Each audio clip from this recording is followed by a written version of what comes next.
بسم اللہ الرحمن الرحیم نحمدہ ونصلی علی رسولہ الکریم اما بعد فاعوذ باللہ من الشیطان الرجیم بسم اللہ الرحمن الرحیم ان الذین کفروا سواء علیہم انذرتهم ام لم تنذرهم لا یؤمنون ختم اللہ علی قلوبہم وعلی سمعہم وعلی ابصارہم غشاوۃ ولہم عذاب عظیم۔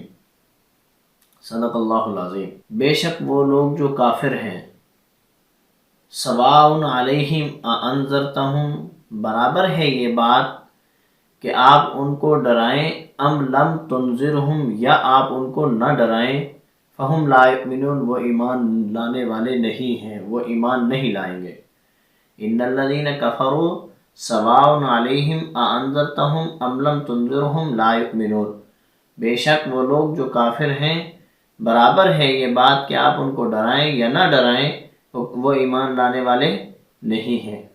ختم اللہ علی قلوبہم وعلی سمعہم وعلی ابصارہم غشاوۃ ولہم عذاب عظیم، مہر لگا دی ہے اللہ نے علی سمعہم، ان کی سماعت پر، وعلی ابصارہم، اور ان کی بصارت پر، دیکھنے کی صلاحیت پر۔ ختم اللہ علی قلوبہم وعلی سمعہم وعلی ابصارہم غشاوۃ ولہم عذاب عظیم، اور ان کے آنکھوں پر پردہ ہے اور ان کے لیے دردناک عذاب ہے، ان کے لیے عذاب عظیم، بڑا عذاب ہے۔ سورہ بقرہ کے اندر 3 قسم کے لوگوں کا تذکرہ شروع میں ہے۔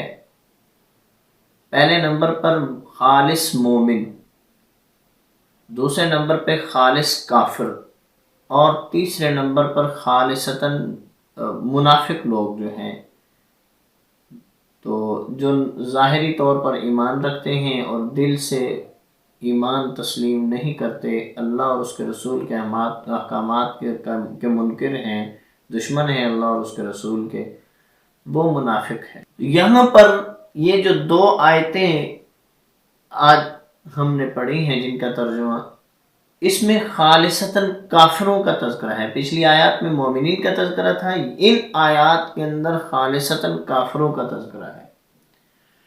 اللہ اپنے نبی کو فرما رہے ہیں کہ اے نبی، یہ بات یاد رکھیں کہ کافر جو لوگ ہیں، جو منکر ہیں، آپ ان کو ڈرائیں یا نہ ڈرائیں، اللہ سے اور آخرت سے ان کو ڈرائیں، وعیدیں سنائیں یا نہ سنائیں، اب ان کی پوزیشن یہ ہو چکی ہے کہ وہ ایمان لانے والے نہیں ہیں۔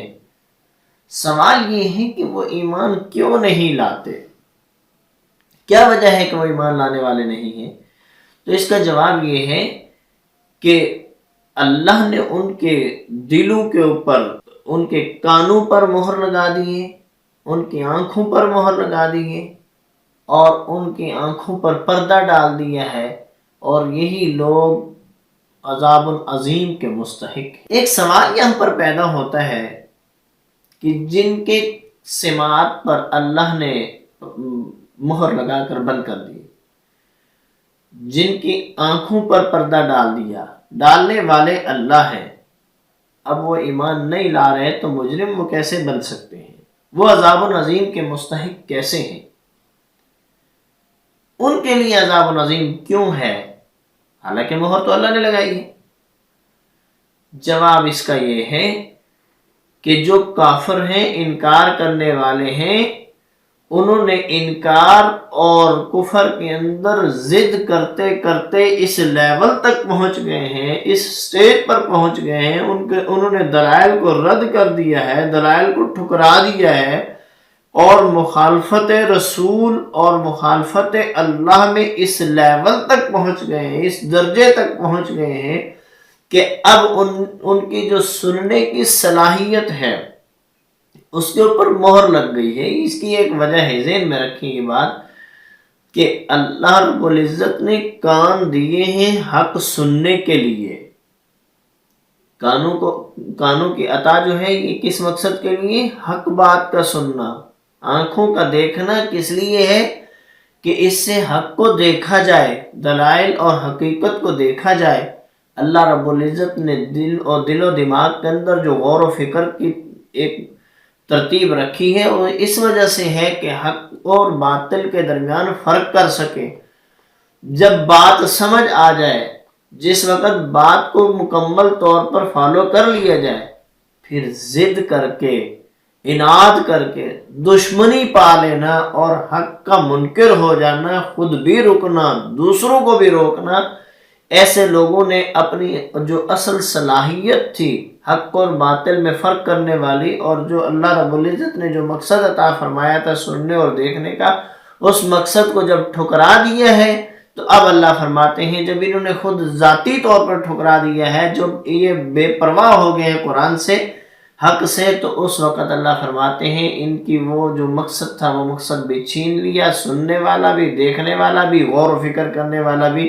جب یہ مقصد ان سے چھن گیا ہے، یہ نعمت ان سے چھن گئی ہے، اب یہ آ کر عذاب عظیم کے مستحق ہوئے ہیں، وہ بھی اپنے کردار کی وجہ سے. اللہ نے نہیں روکا، اللہ نے تو اپنے پیغمبر کو بھیجا ہے، انہوں نے محنت کی ہے، ان کو تلقین کی ہے، بتایا ہے، دلائل سے سمجھائے ہیں، معجزات دکھائے ہیں، مکمل وضاحت کی ہے، اس کے باوجود حق کے سامنے لاجواب ہو کر بھی منکر ہوئے ہیں، لاجواب ہو کر پھر منکر ہوئے ہیں.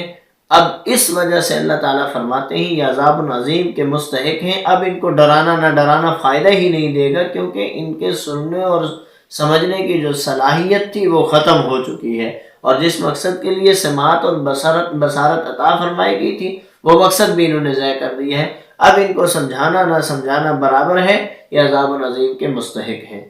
اللہ رب العزت ہمیں قرآنی تعلیمات پر عمل کرنے کی توفیق عطا فرمائے. وما علینا الا البلاغ.